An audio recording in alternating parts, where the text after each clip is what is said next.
Hello বন্ধুরা, তো welcome to my channel. তো দেখতে পাচ্ছেন আজকে আমরা সেই ছোট্ট বাজিকা রেডাই পাখিটিকে নিয়ে বাইরে বের করছি। সে দেখুন কত বড় হয়ে গেছে, দেখুন একা একাই হাঁটা শিখছে, তার গায়ের কালারটা কত সুন্দর হয়েছে। দেখুন সে একা একাই এখানে সেখানে একা যায়, খুব দুষ্ট হয়েছে পাখিটা। দেখুন তার চোখটি হচ্ছে লাল, দেখুন তার চোখটি হচ্ছে লাল এবং দেখুন সে কত সুন্দর করে আমার হাতে থাকে।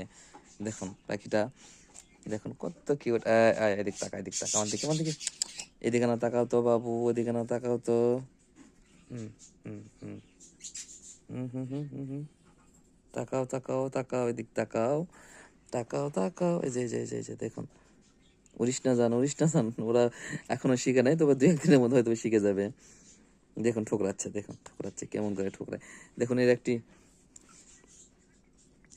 দেখুন এইদিকে। বলুন তো এর নাম কি রাখা যায়? তো আজকে মূলত আসা স্পেসিফিকলি এর নামটা জানার জন্য। তো আপনারা একটু প্লিজ কমেন্টে বলবেন যে এর নামটি আসলে কি রাখা যায়। দেখুন সে খুবই দুষ্টু এবং খুবই সুন্দর এবং খুবই মিষ্টি হয়েছে দেখতে। এর মায়ের নাম টুনি এবং বাবার নাম হ্যাঁ টুনা টুনি। যাই হোক, বাবার নাম টুনা, মায়ের নাম হচ্ছে টুনি। তো ওই অনুপাতের একটি নাম বাছবেন সবাই, সুন্দর একটি নাম। এই যে